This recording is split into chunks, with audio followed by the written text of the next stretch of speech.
In 1896, at the edge of a Montana silver camp, a man spent 21 days covering a perfectly good stone cabin in white mud.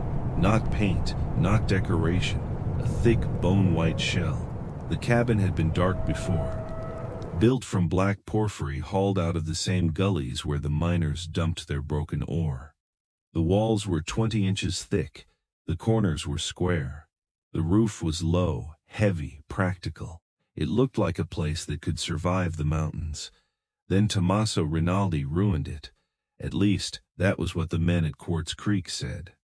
They watched him from the road above the assay shed, boots planted in dust, lunch pails hanging from their hands, while he lifted wet white mortar from a wooden trough and pressed it over the black stone. Layer after layer. 3 fingers thick, then 4, until the seams disappeared, until the hard edges softened, until the little house on the slope looked less like a miner's cabin and more like a piece of bleached bone dropped on a black hillside. Caleb Warwick, the company pay clerk, gave the judgment everyone wanted to hear. That Dago is plastering the outside of a house. The men laughed because it sounded ridiculous enough to be true. Caleb spat into the dirt and nodded toward the pale wall shining in the late October sun.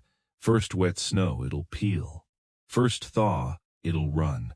By April, he'll have white streaks down that stone like a sick cow. That settled it. In Quartz Creek, people trusted dark things. Dark timber, dark rock, black iron stoves, coal smoke thick enough to stain the morning. A white wall belonged to a church in a warm country, not to a winter camp where nails snapped in the cold and a man could lose a toe walking to the privy before dawn. But Tomaso kept working. He did not argue. He did not explain. He mixed lime putty, clean sand, powdered chalk, and a handful of pale mica dust from a vein he had found above the gulch. He pressed the mixture into the stone. He watered it. He waited for it to tighten. Then he did the strangest part. He polished it. With a smooth piece of quartz held in his palm, he rubbed the damp white wall in slow circles, hour after hour, until the rough mortar closed into a hard skin, not glossy like glass, not soft like paint, dense, cool, almost sealed. The miners said he was polishing dirt. Tomaso called it putting the house to sleep, and when the hard cold finally came down from the Sapphire Mountains, that strange white cabin did something no one in Quartz Creek was ready to believe. It stopped paying heat to the sky. Tomaso had not come to Montana to teach anyone how to build. He had come to earn. He was 38 years old, narrow through the shoulders, black-haired, quiet, with hands permanently whitened around the knuckles from lime. In Sardinia, before hunger and debt pushed him across the ocean, he had worked on sheep shelters, cistern vaults, and kiln walls in villages where stone was not a material so much as a second language. He knew how a wall drank water. He knew how sun entered stone. He knew what happened when night pulled warmth out of a building faster than a family could replace it. But Montana was not Sardinia. Montana was a colder argument. His first winter in Quartz Creek had broken every confidence he'd brought with him. He, his wife Mara, and their 2 children, Nico and Teresa, spent that winter in a rented board shack behind the mule stable. The landlord had called it tight. It was not tight. Wind came through the plank seams in thin little blades. At night their stove burned red in the center of the room while the corners froze. Not became cold, froze. One morning, Mara lifted a folded towel from a nail near the door, and it kept the shape of the nail in the cloth. Another morning, Nico found his cap frozen to the window ledge where his breath had dampened it in the night. The worst was the kettle. Tomaso filled it before bed and set it 2 feet from the stove. By dawn, the top would hold a skin of ice so clear it looked like glass. The stove was still warm. The kettle was still freezing. That was the fact he could not forget. The fire had not failed. The walls had. All winter, men told him the answer was more fuel, more coal, more wood, a bigger stove, a hotter fire. But Tomaso watched the frost climb the nails in the far wall and understood something else. The cold was not only coming in, The warmth was leaving. Every clear night, the mountain sky opened above the camp like a black mouth. The dark roof and dark walls gave their heat away to it, silently, constantly, without smoke, without crack, without a hole anyone could stuff with rag. Tomaso had seen this in a warmer country. A white cistern in Sardinia could keep water cool under a punishing sun because the surface did not accept heat easily. A polished lime vault could shed damp because it did not leave 1,000 open pores for water and wind to use. A wall, if finished correctly, could be made less hungry. That winter, sitting beside a stove that could not win, Tomaso began to think of the sky as a tax collector. Every night it came for its payment, and every dark cabin in Quartz Creek paid. By July he had saved enough to buy a narrow lot on a stony shoulder above the camp. Men advised him to build in timber. Timber was faster. Timber was cheaper. Tomaso chose stone, not the pretty stone, not the light sandstone that flaked under frost. He chose dark porphyry from the gulch, hard as an anvil and heavy enough to pull a man's wrists loose by evening. He laid the cabin 18 feet square, 20 inches thick, one room, one stove, one small window facing south, a tight sleeping loft for the children, and a hearth set low so the stone floor could take warmth during the day. For 3 weeks, the camp approved of him. Even Caleb Warwick stopped one afternoon, thumb hooked in his vest, and studied the rising walls. "Solid work, Rinaldi," he said. "You may not know our winters, but you know rock." Tomaso only nodded. He knew the approval would not last. When the roof was on and the ordinary work should have ended, he began burning lime. He built a small field kiln with scrap brick and shale. He fed it with pine, then slack coal. For 2 nights, a dull red glow pulsed in the gulch while limestone broke down into quicklime. Mara hated that part. Everyone did. The lime came out alive and dangerous, hissing when water touched it, steaming like an animal in a trap. Tomaso slaked it slowly in a timber box, 1 bucket at a time, stirring until the violent lumps surrendered into a white paste. Then came the sand, then chalk, then mica, ground so fine it caught in his sleeves like frost. The recipe looked like waste. The work looked worse. He spread the white render over the outside of the cabin instead of saving it for the inside walls, where everyone agreed plaster belonged. He pushed it deep into the cracks first, then over the face of the stone, thick enough to bury the black rock entirely. A miner named Harlan Briggs watched from the road, smiling with all his teeth. "Rinaldi," he called, "you know houses wear coats on the inside, don't you?" A few men laughed. Tomaso kept the trowel moving. Harlan stepped closer. "You trap damp against that stone, freeze will blow it off in plates." Tomaso looked at the wall, not at him. "Only if the wall stays wet." "It's outside," Harlan said. "Outside is wet." Tomaso pressed another sweep of white over the stone. "Not when it has a skin." That word became another joke. The skin. Men asked if his cabin needed boots next. They told Mara she should embroider curtains for the outside too.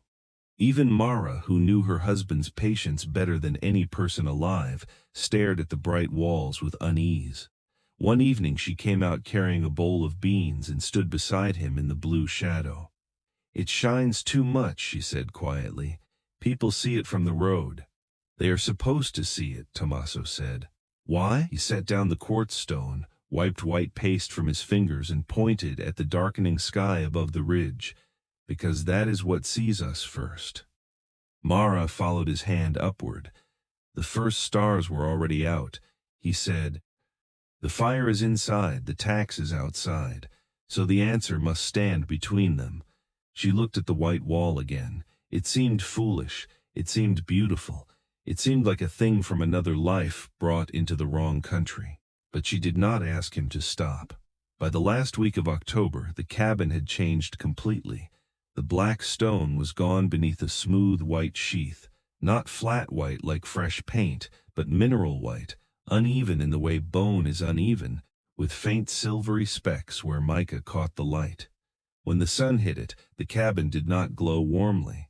It flashed cold, That made people dislike it more. A mountain cabin was supposed to look like it belonged to the mountain. Tomaso's looked like it had refused, and that refusal, more than the color itself, bothered them. The first storms came in November, then a thaw, then harder snow. Caleb Warwick walked by after the first wet blow, expecting to find white slop at the base of the wall. There was none. The render had darkened slightly in the rain, then dried to its pale skin again. He did not mention that to anyone. By Christmas, the camp was fully inside winter. Doors shrank, hinges squealed. Smoke lay over Quartz Creek each morning in a dirty lid. The ordinary cabins fought the cold the ordinary way. A family built as large a fire as they could afford, let the stove roar until the near wall was too hot to touch, then woke at 3 in the morning to feed it again. If they did not, the room fell through 40 degrees before dawn.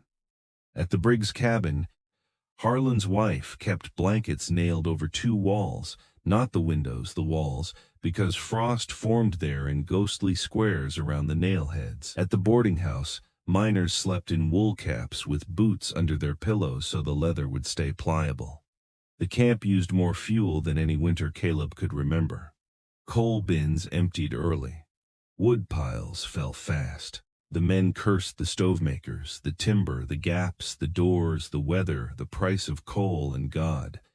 No one cursed the sky, because no one thought of the sky as part of the house. Tomaso did. He had watched enough clear nights to know the worst cold did not always arrive with wind.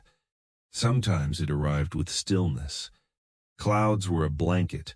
A storm could be brutal, but a black, cloudless night was more cunning. It gave a man no sound to fear.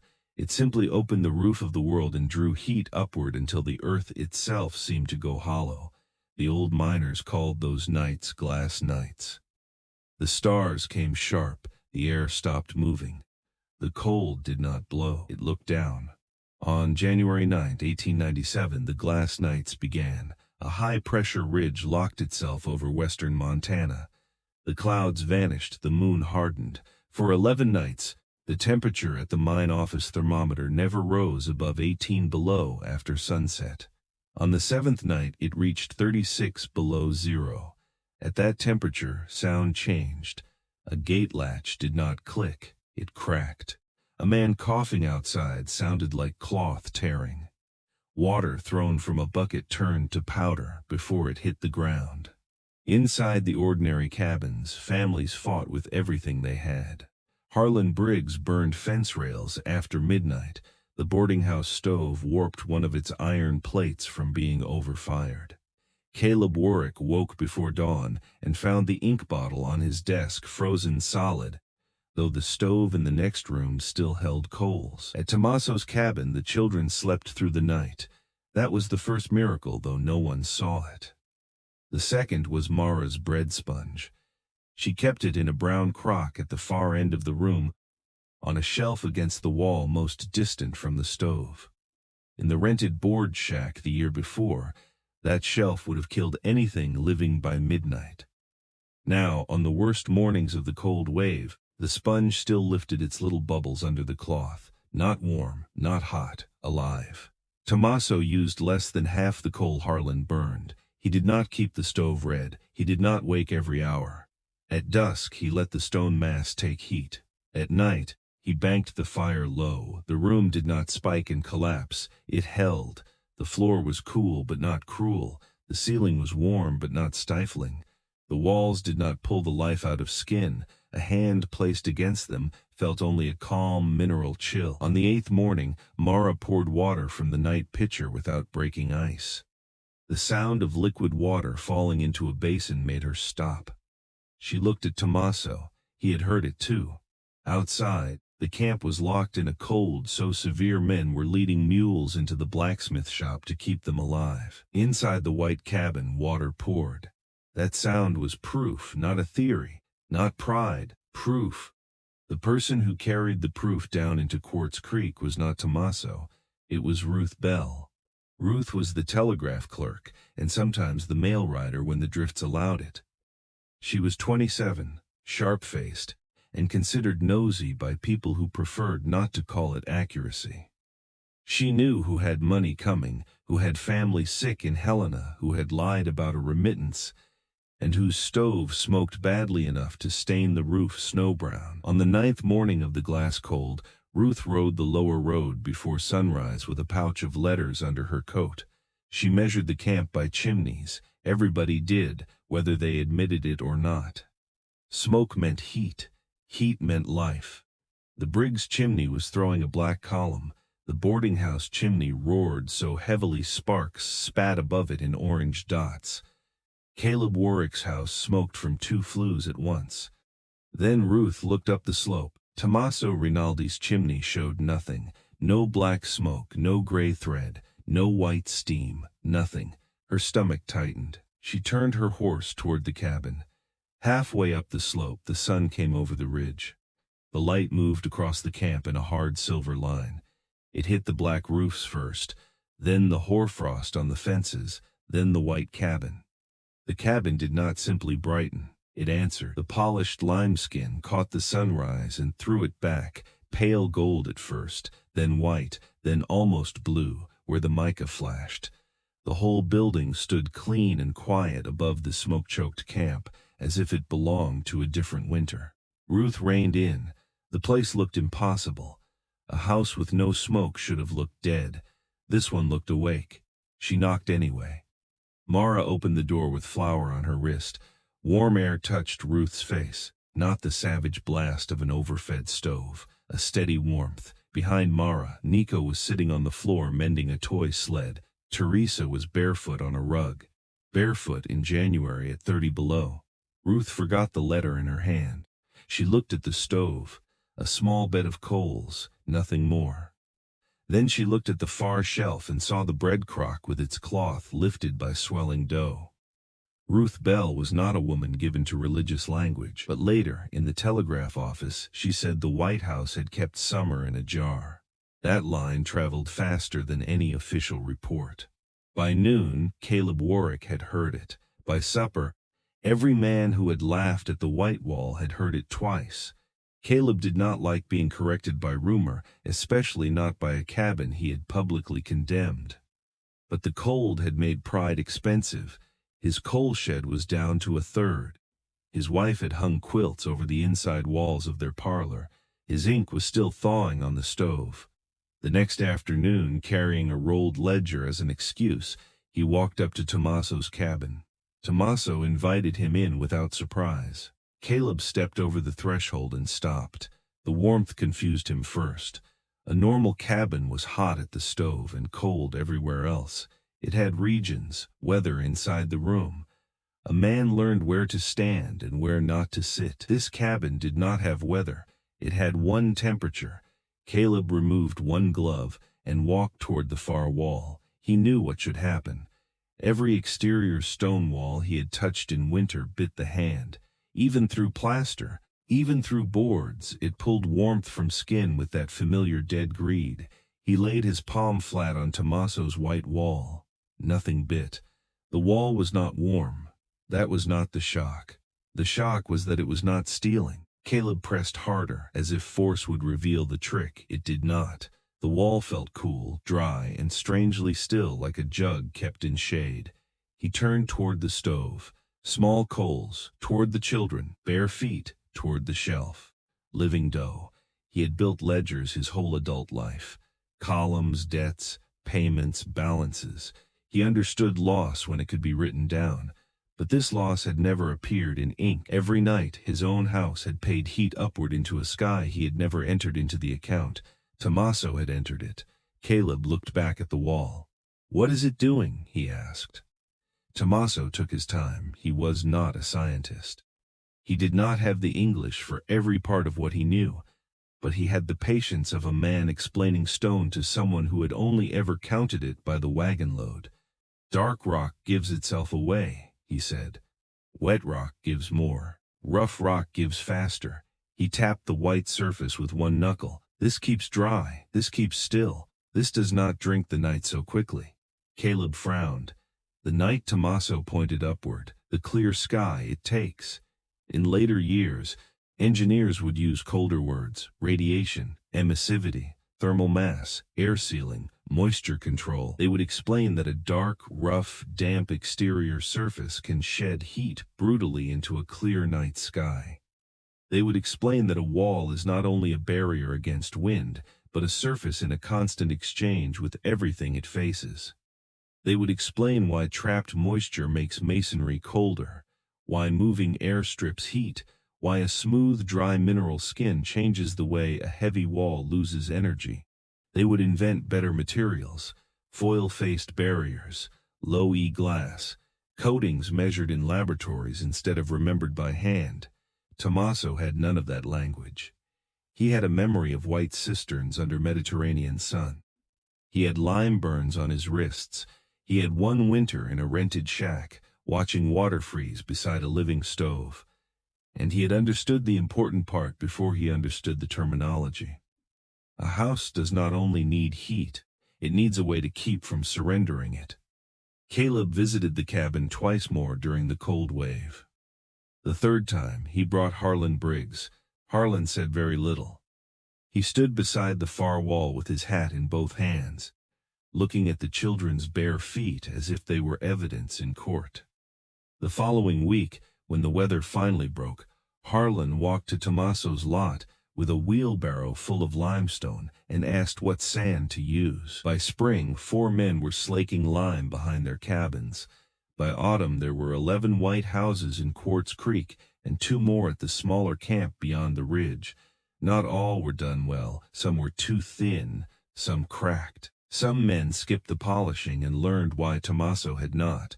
But the good ones worked. Their owners did not use no fuel. That was never the point. They still needed stoves. They still needed wood, coal, labor, luck. Winter still mattered. But the houses no longer bled warmth as if bleeding were their purpose.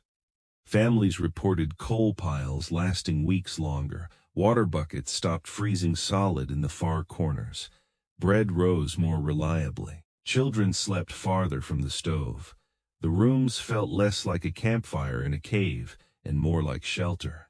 In a mining town, no proof was respected more than a bill that did not arrive. By February of the next year, Caleb Warwick had done the arithmetic. A properly finished white render cost more in labor before winter. It paid itself back in fuel before 2 winters had passed. That was the number that changed the camp. Not beauty, not theory. Return. Still, Tomaso never sold the method as an invention. When people asked where he had learned it, he did not say he discovered anything. He said, "Old walls are better teachers than proud men." He showed them how to slake lime without burning their eyes, how to keep the mix fat but not weak, how to press the first coat into every crack, how to wait before polishing, how to test the surface by throwing a palmful of water against it. If the water darkened and vanished, the skin was not done. If it beaded and slid slowly, the wall had learned. That phrase stayed. The wall had learned. By 1901, travelers entering Quartz Creek in winter could identify the camp before they saw the headframe. Against the black timber and gray rock, a scatter of pale cabins marked the slope. Some called them ghost houses. Some called them Italian walls. Children simply called them the warm ones. The original white cabin stood highest. Wind scoured it. Snow packed against it. Summer dust dulled it. Every few years, Tomaso renewed the surface with a thin wash and a little polishing, the way another man might sharpen a knife. The black stone underneath remained hidden. That mattered to him. The strength was still there. The mountain rock. The weight. The hard thing everyone had trusted from the beginning. But the strength alone had never been enough. The difference was the skin, the refusal. The knowledge that not every enemy should be met by pushing harder. Sometimes the smarter act is to understand the exact way you are losing and stop losing there. That is why the story lasted in Quartz Creek, long after the mine changed owners and the richest vein played out. Not because a white cabin looked strange. Strange things are forgotten every day. It lasted because the strange thing was right. The men had believed winter was a force that broke into a house. Tomaso saw that winter could also be a transaction, a silent exchange, a nightly accounting between warm stone and cold sky. The others answered that debt with more fuel. He answered it with a wall that knew when to say no. He did not beat the mountain. He did not conquer the cold. He did something quieter. He taught a poor cabin how to keep what little fire it had, and through 11 glass nights, while the whole camp poured smoke into the stars, that white wall held its line. The sky came to collect. The cabin kept the heat.